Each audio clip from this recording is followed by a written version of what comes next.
বিশেষ ক্ষমতা আইন কার করা? ওই শেখ মুজিবুর রহমান যখন বিরোধী মত দমনের জন্য বিশেষ ক্ষমতা আইন করেছেন ৭৪ সালে।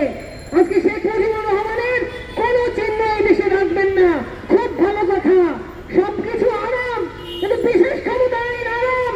শেখ মুজিবের সবকিছু হারাম, খুবই ভালো। তাহলে বিশেষ ক্ষমতা আইনে মামলা কেন দিয়েছেন? কিন্তু অন্তর্বর্তীকালীন সরকার বৈষম্য বিলুপ্ত করবে এই কথা বলে ক্ষমতায় এসে শ্রমিকদের প্রতি সবচেয়ে বড় বৈষম্যের এই প্রতিফলন ঘটিয়েছে। আপনারা যদি রিট পারমিট দিতেন সেইটাও আমরা মেনে চলতাম, আপনারা যদি লাইসেন্স দিতেন সেই লাইসেন্স আমরা নিতাম, আপনারা যদি প্রশিক্ষণ দিতেন সেই প্রশিক্ষণ আমরা নিতাম। আমরা কি নিতাম না? সেইটা দিলেন না। কি দিলেন? দিলেন পেটে লাঠি।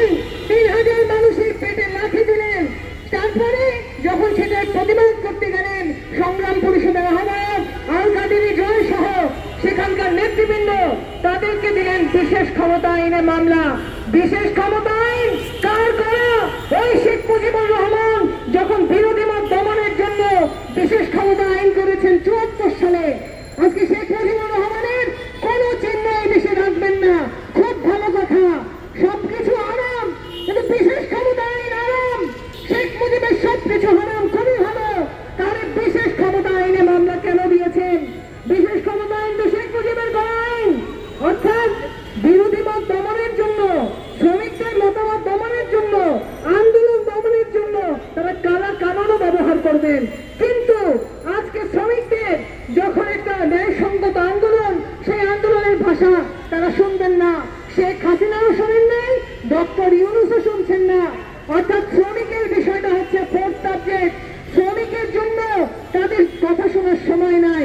সেই কারণে আজকে আমরা সংগ্রাম পরিষদের পক্ষ থেকে বলতে চাই, অবিলম্বে বিআরটিএ স্বীকৃত নীতিমালা চূড়ান্ত করতে হবে।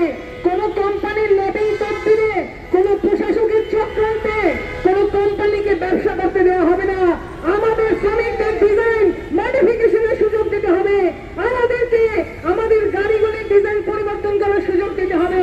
দেশীয় আমাদের যে ডিজাইন আছে সেখানে পরিবর্তনের কথা বলেন, আমরা মানব, কিন্তু কোন কোম্পানিকে ব্যবসা করার জন্য আজকে এই সিটি কর্পোরেশনের হাতে লাইসেন্স তুলে দেওয়া যাবে না।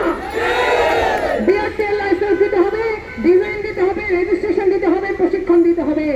আমাদের নেতৃবৃন্দ যাদেরকে গ্রেপ্তার করেছেন অবিলম্বে তাদেরকে ছেড়ে দিতে হবে।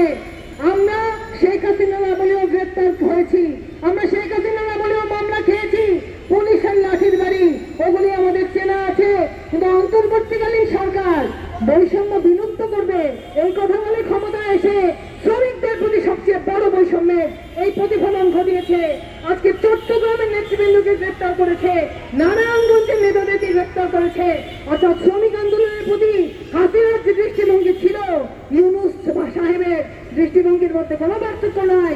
আমরা সেই কারণে সারা দেশে সংগ্রাম পরিষদের পক্ষ থেকে অবিলম্বে বিআরটিএ স্বীকৃত লাইসেন্স দেওয়ার দাবি জানাচ্ছি এবং চট্টগ্রাম সহ সারা দেশে সংগ্রাম পরিষদের নেতৃবৃন্দের উপরে দমন পীড়ন নির্যাতন বন্ধ করে গ্রেপ্তারকৃত নেতৃবৃন্দকে অবিলম্বে ছেড়ে দেওয়ার দাবি জানাচ্ছি। সামনের দিনে সংগ্রাম পরিষদের নেতৃত্বে